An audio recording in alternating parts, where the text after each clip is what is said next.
ನಮಸ್ಕಾರ ರೀ ಎಲ್ಲರಿಗೂ. ತನ್ವೀಸ್ ಕಿಚನ್ಗೆ ಎಲ್ಲರಿಗೂ ಸ್ವಾಗತ. ಇವತ್ತಿನ ವಿಡಿಯೋದಾಗ ಅಕ್ಕಿ, ಬೇಳೆ, ಉದ್ದು ಯಾವುದನ್ನು ಕೂಡ ಯೂಸ್ ಮಾಡದೆ ಇನ್ಸ್ಟಂಟಾಗಿ ಕೇವಲ 5ರಿಂದ 10 ನಿಮಿಷದಲ್ಲಿ ಕ್ರಿಸ್ಪಿ ಆಗಿರುವಂಥ ಪೇಪರ್ ದೋಸೆನ ಹೆಂಗೆ ಮಾಡೋದು ಅಂಥೇಳಿ ವಿಡಿಯೋನ ತೋರ್ಸಾಕತ್ತೇನೆ ರೀ. ಒಮ್ಮೆ ನೀವು ಈ ದೋಸೆನ ಮಾಡಿದ್ದ ಆದ್ರೆ ನೀವು ಅಕ್ಕಿ ದೋಸೆ ಕೂಡ ಮರಿತೀರಾ, ಅಷ್ಟೊಂದು ರುಚಿಯಾಗಿ, ಟೇಸ್ಟಿಯಾಗಿ, ಕ್ರಿಸ್ಪಿಯಾಗಿ, ಗರಿಗರಿಯಾಗಿ ಈ ದೋಸೆ ಬರ್ತಾವ್ರಿ. ಬರೀ ಹಂಗಿದ್ರೆ ಅಕ್ಕಿ, ಬೇಳೆ, ಉದ್ದು ಯಾವುದನ್ನು ಕೂಡ ಯೂಸ್ ಮಾಡದೆ, ಸೋಡಾ ಏನೋ ಕೂಡ ಹಾಕದೆ ಇನ್ಸ್ಟಂಟಾಗಿ ಈ ರೀತಿ ಗರಿಗರಿಯಾದಂಥ ಪೇಪರ್ ದೋಸೆನ ಹೆಂಗೆ ಮಾಡೋದು ಅಂಥೇಳಿ ಒಂದು ಸರ್ತಿ ಹೋಗಿ ವಿಡಿಯೋನ ನೋಡ್ಕೊಂಡು ಬರೋಣಂತ. ಫಸ್ಟ್ ನಾನಿಲ್ಲೇ ಈ ಒಂದು ದೋಸೆನ ಮಾಡೋಕೆ ಕಪ್ಪಿನ ಅಳತೆಯಲ್ಲಿ ಅರ್ಧ ಕಪ್ ಆಗುವಷ್ಟು ನಾನಿಲ್ಲೇ ಅವಲಕ್ಕಿನ ತೊಗೊಂಡೇನ್ರಿ. ಈ ಅವಲಕ್ಕಿನ ಒಂದು 2ರಿಂದ 3 ಸರ್ತಿ ಕ್ಲೀನಾಗಿ ವಾಶ್ ಮಾಡಿ ತೊಗೊಂಡು ಬರಬೇಕು. ಡಸ್ಟ್ ಅದು ಏನೂ ಇರಬಾರ್ದು. ಆ ರೀತಿ ನಾನು ಕ್ಲೀನಾಗಿ ಇಲ್ಲೇ ವಾಶ್ ಮಾಡಿ ತೊಗೊಂಡು ಬಂದೇನಿ. ಇವಾಗ ನಾವು ಯಾವ ಕಪ್ನಾಗ ಅವಲಕ್ಕಿನ ತೊಗೊಂಡಿದ್ದೀವಲ್ಲ, ಸೇಮ್ ಅದೇ ಕಪ್ನಾಗ ಅರ್ಧ ಕಪ್ ಆಗುವಷ್ಟು ನಾನಿಲ್ಲೇ ಮೊಸರನ್ನ ತೊಗೊಳಕತ್ತೇನಿ. ಈ ಮೊಸರನ್ನ ನಾವು ಕ್ಲೀನಾಗಿ ವಾಶ್ ಮಾಡಿ ಇಟ್ಕೊಂಡಂಥ ಅವಲಕ್ಕಿ ಜೊತೆ ಸೇರಿಸಿ ಇದನ್ನು ನೀಟಾಗಿ ಮಿಕ್ಸ್ ಮಾಡಿ ಒಂದು 5ರಿಂದ 10 ನಿಮಿಷ ಇದನ್ನು ನೆನೆಯೋದಕ್ಕೆ ಇಡಬೇಕಾಗ್ತೈತಿ. ಅದೇ ಕಪ್ನಾಗ ಸ್ವಲ್ಪ ನೀರನ್ನ ಸೇರಿಸ್ಕೊಂಡು ಇದನ್ನು ಒಂದು ಸ್ಪೂನ್ ತೊಗೊಂಡು ನೀಟಾಗಿ ಮಿಕ್ಸ್ ಮಾಡಿ ಒಂದು 5ರಿಂದ 10 ನಿಮಿಷ ನಾನಿಲ್ಲಿ ನೆನೆಯೋದಕ್ಕೆ ಇಡಾಕತ್ತೇನಿ. ಇದು ನೆನೆಯೋ ಮಟ್ಟ ಇದಕ್ಕೆ ಬೇಕಾಗಿರುವಂಥ ಮುಂದಿನ ಸಾಮಗ್ರಿನ ತೊಗೊಂಡು ಬರೋಣಂತ ಬರ್ರಿ. ಅದಕ್ಕಾಗಿ ನಾನಿಲ್ಲಿ ಒಂದು ಮಿಕ್ಸಿ ಜಾರ್ನ ತೊಗೊಂಡೇನ್ರಿ. ಯಾವ ಕಪ್ನಾಗ ಅವಲಕ್ಕಿ ಮತ್ತು ಮೊಸರನ್ನ ತೊಗೊಂಡಿದ್ನಲ್ಲ, ಸೇಮ್ ಅದೇ ಕಪ್ನಾಗ 1 ಕಪ್ ಆಗುವಷ್ಟು ನಾನಿಲ್ಲಿ ಕಡ್ಲಿ ಹಿಟ್ಟನ್ನ ತೊಗೊಳಕತ್ತೇನಿ. 1 ಕಪ್ ಕಡ್ಲಿ ಹಿಟ್ಟು, ಅರ್ಧ ಕಪ್ ಮೊಸರು ಮತ್ತು ಅರ್ಧ ಕಪ್ ಅವಲಕ್ಕಿ ಆಗಿಂದೆ ಈ ಕಡ್ಲಿ ಹಿಟ್ಟಿಗೆ ನಾನಿಲ್ಲೇ ಸೇಮ್ ಅದೇ ಕಪ್ನಾಗ ಅರ್ಧ ಕಪ್ ಆಗುವಷ್ಟು ನಾನಿಲ್ಲೇ ಚಿರೋಟಿ ರವಾನ ತೊಗೊಳಕತ್ತೇನೆ ರೀ. ನೀವು ಚಿರೋಟಿ ರವೆ ಬದಲಿಗೆ ಬಾಂಬೆ ರವೆ ಅಥವಾ ಇದಕ್ಕಿಂತ ಸ್ವಲ್ಪ ದಪ್ಪ ರವೆ ಬರ್ತೈತಲ್ಲ ಅದನ್ನು ಕೂಡ ಯೂಸ್ ಮಾಡ್ಕೊಳ್ಬೋದು. ಇವಾಗ ಕಡ್ಲಿ ಹಿಟ್ಟು ಮತ್ತು ರವಾನೇನೈತಲ್ಲ ಪೂರ್ತಿ ನೈಸಾಗಿ ಪೌಡ್ರ್ ಮಾಡ್ಕೊಂಡು ತೊಗೊಂಡು ಬರಬೇಕು. ಈ ರೀತಿ ಪೌಡ್ರ್ ಮಾಡ್ಕೊಂಡು ತೊಗೊಂಡು ಬಂದಿಂದ ನಾವು ಆಗಲೇ ನೆನೆಯೋಕೆ ಇಟ್ಟಂಥ ಅವಲಕ್ಕಿ ಮತ್ತು ಮೊಸರಿನ ಮಿಶ್ರಣ ಕೂಡ ಇದರಲ್ಲಿ ಸೇರಿಸ್ಕೊಂಡು ರುಬ್ಕೊಂಡು ತೊಗೊಂಡು ಬರಬೇಕಾಗ್ತೈತಿ. ಇದಕ್ಕೆ ಎಷ್ಟು ಪ್ರಮಾಣದಾಗ ನೀರು ಬೇಕಲ್ಲ ಅಷ್ಟು ಪ್ರಮಾಣದಾಗ ನೀರನ್ನ ಸೇರಿಸ್ಕೊಂಡು ಇದಕ್ಕೆ ನೋಡಿಕೊಂಡು ರುಚಿಗೆ ಎಷ್ಟು ಬೇಕೋ ಅಷ್ಟು ಉಪ್ಪು ಮತ್ತು ಒಂದು ಅರ್ಧ ಟೀ ಸ್ಪೂನಷ್ಟು ನಾನಿಲ್ಲಿ ಸಕ್ಕರೆನ ಸೇರಿಸ್ಕೊಳಕತ್ತೇನಿ. ಸಕ್ಕರೆನ ಸೇರಿಸೋದ್ರಿಂದ ರುಚಿ ಕೂಡ ಬ್ಯಾಲೆನ್ಸ್ ಆಕೈತಿ ಮತ್ತು ಕಲರ್ ಕೂಡ ತುಂಬ ಚೆನ್ನಾಗಿ ಬರ್ತೈತಿ ದೋಸೆದ್ದು.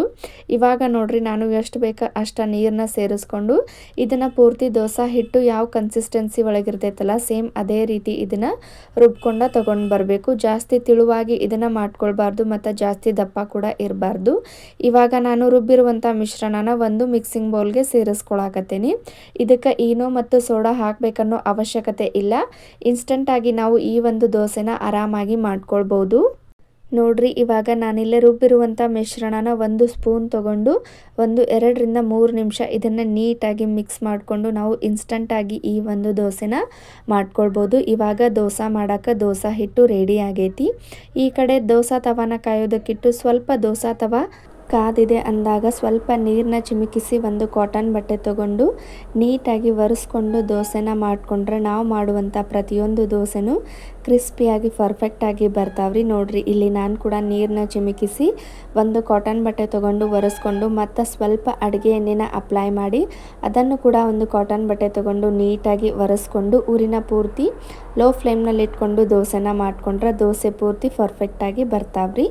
ಇವಾಗ ನೋಡ್ರಿ ದೋಸೆ ತವಾ ಪೂರ್ತಿಯಾಗಿ ಕಾದಿಂದ ನಾವು ಆಗಲೇ ರೆಡಿ ಮಾಡಿ ಇಟ್ಕೊಂಡಂಥ ಹಿಟ್ಟನ್ನು ಇನ್ನೊಂದು ಸರ್ತಿ ನೀಟಾಗಿ ಮಿಕ್ಸ್ ಮಾಡಿಕೊಂಡು ಊರಿನ ಪೂರ್ತಿ ಲೋ ಫ್ಲೇಮ್ನಲ್ಲಿ ಇಟ್ಕೊಂಡು ದೋಸೆನ ಮಾಡ್ಕೊಳ್ಬೇಕು.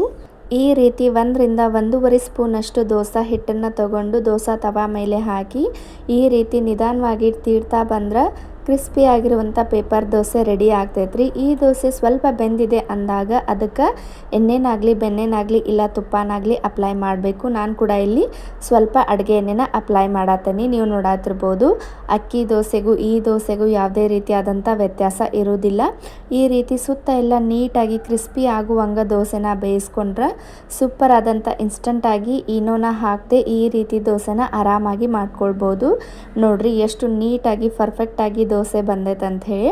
ಅಕ್ಕಿ ನೆನೆ ಹಾಕಿ ಮಾಡೋ ದೋಸೆಗಾಗಲಿ ಈ ದೋಸೆಗಾಗಲಿ ಯಾವುದೇ ರೀತಿಯಾದಂಥ ವ್ಯತ್ಯಾಸ ಇರೋದಿಲ್ಲ. ಟೇಸ್ಟು ಕೂಡ ಅಷ್ಟು ಡಿಫ್ರೆಂಟಾಗಿ ಇರ್ತೈತಿ. ಕೇವಲ 5ರಿಂದ 10 ನಿಮಿಷ ಸಾಕು ಈ ಒಂದು ದೋಸೆನ ಮಾಡೋಕೆ. ಈ ದೋಸೆ ಬೆಳಗಿನ ಬ್ರೇಕ್ಫಾಸ್ಟ್ಗಾಗಲಿ ಇಲ್ಲ ಮಧ್ಯಾಹ್ನ ಡಿನ್ನರ್ ಲಂಚ್ ಯಾವುದಕ್ಕಾದರೂ ಪರ್ಫೆಕ್ಟ್ ಆದಂಥ ರೆಸಿಪಿ ಅಂತಲೇ ಹೇಳ್ಬೋದು. ಕೇವಲ 5ರಿಂದ 10 ನಿಮಿಷ ಸಾಕು ಈ ಒಂದು ದೋಸೆನ ಮಾಡೋಕ್ಕೆ. ಇದಕ್ಕೆ ಕಾಂಬಿನೇಷನ್ ಆಗಿ ಯಾವುದಾದ್ರೂ ಚಟ್ನಿ ಅಥವಾ ಪಲ್ಯ ಮಾಡಿಕೊಂಡ್ರೆ ಸೂಪರ್ ಆದಂಥ ದೋಸೆ ರೆಡಿ ಆಗ್ತೈತಿ. ಈನೋ ಹಾಕದೆ ಸೋಡಾ ಹಾಕದೆ ಈ ದೋಸೆನ ಆರಾಮಾಗಿ ಮಾಡ್ಕೊಳ್ಬೋದು. ಕೆಲವೊಬ್ಬರಿಗೆ ಈನೋ ಸೋಡಾ ಹಾಕಿ ಮಾಡೋ ದೋಸೆ ಇಷ್ಟ ಆಗಂಗಿಲ್ಲ, ಅಂಥವ್ರಿಗೆ ಈ ಒಂದು ದೋಸೆನ ಆರಾಮಾಗಿ ಮಾಡಿ ಕೊಡ್ಬೋದು.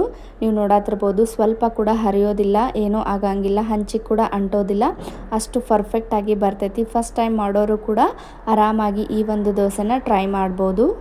ದೋಸೆನ ಹಾಕಿ ಆಗಿಂದ ಒಂದು 5 ನಿಮಿಷ ಬಿಟ್ಟು ಈ ರೀತಿ ತವಾನ ತಿರುತ್ತಾ ಸ್ವಲ್ಪ ದೋಸೆನ ಬೇಯಿಸ್ಕೊಂಡ್ರೆ ಕ್ರಿಸ್ಪಿ ಆದಂಥ ದೋಸೆ ರೆಡಿ ಆಗ್ತೈತ್ರಿ.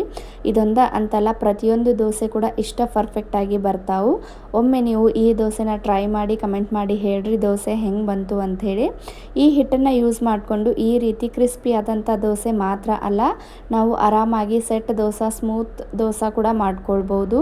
ಕೆಲವೊಬ್ಬರಿಗೆ ಈ ಹಾರ್ಡ್ ದೋಸೆ ಇಷ್ಟ ಆಗಂಗಿಲ್ಲ, ಅಂಥವರು ಸ್ಪಾಂಜಿ ಆದಂಥ ದೋಸೆನ ಕೂಡ ಈ ಹಿಟ್ಟಿನಿಂದ ಮಾಡ್ಬೋದು. ಇವಾಗ ನೋಡ್ರಿ ನಾನು ಈ ಹಿಟ್ಟಿಂದ ಸೆಟ್ ದೋಸೆ ಕೂಡ ಮಾಡಿ ತೋರ್ಸಾಕತ್ತೇನಿ. ಅದು ಕೂಡ ಇಷ್ಟ ಪರ್ಫೆಕ್ಟಾಗಿ ಬರ್ತೈತಿ. 2 in 1 ಪ್ಯಾಟರ್ನ್ ಅಂತಲೇ ಹೇಳ್ಬೋದು. ಒಂದು ಹಿಟ್ಟನ್ನು ಯೂಸ್ ಮಾಡಿಕೊಂಡು ನಾವು ಆರಾಮಾಗಿ 2 ದೋಸೆನ ಮಾಡ್ಕೊಳ್ಬೋದು. ನೋಡ್ರಿ ಈ ಒಂದು ದೋಸೆ ಕೂಡ ಎಷ್ಟು ಪರ್ಫೆಕ್ಟಾಗಿ ಬರ್ತೈತೆ ಅಂಥೇಳಿ. ಸ್ವಲ್ಪ ಕೂಡ ಇದು ಕಡಲೆ ಹಿಟ್ಟು ರವಾನ ಯೂಸ್ ಮಾಡಿರುವಂಥ ದೋಸೆ ಅಂತ ನಿಮ್ಗೆ ಅನಿಸೋದನ್ನೇ ಇಲ್ಲ, ಅಷ್ಟೊಂದು ಪರ್ಫೆಕ್ಟಾಗಿ ಬರ್ತೈತಿ. ಬಿಸಿ ಇರುವಾಗಲೇ ಈ ದೋಸೆನ ತಿಂದರೆ ಟೇಸ್ಟು ಇನ್ನೂ ಅದ್ಭುತ ಅಂತಲೇ ಹೇಳ್ಬೋದು. ಈ ರೆಸಿಪಿ, ಈ ವಿಡಿಯೋ ನಿಮ್ಗೆ ಇಷ್ಟ ಆಗಿದ್ರೆ ಅಥವಾ ನಮ್ಮ ಚಾನಲ್ಗೆ ಯಾರಾದರೂ ಫಸ್ಟ್ ಟೈಮ್ ವಿಸಿಟ್ ಮಾಡಿದ್ರೆ ಚಾನಲ್ನ ಸಬ್ಸ್ಕ್ರೈಬ್ ಮಾಡ್ಕೊರಿ. ಹಂಗೆ ನಿಮ್ಗೆ ಈ ರೆಸಿಪಿ ಇಷ್ಟ ಆಗಿದ್ರೆ ಒಂದು ಲೈಕ್ ಕೊಡೋದನ್ನು ಮಾತ್ರ ಮರಿಬೇಡ್ರಿ. ಇದೇ ರೀತಿ ವಿಡಿಯೋಸ್ನ ನೋಡ್ಕೊತಾ ಇರ್ರಿ. ಮತ್ತು ಮುಂದಿನ ವಿಡಿಯೋದಾಗ ಇನ್ನೊಂದು ಸೂಪರ್ ಆಗಿರುವ ರೆಸಿಪಿ ಜೊತೆ ಸಿಗೋಣ್ರಿ. ಎಲ್ಲರಿಗೂ ಟೇಕ್ ಕೇರ್ ಆಫ್ ಆಲ್. ಬಾಯ್ ರೀ.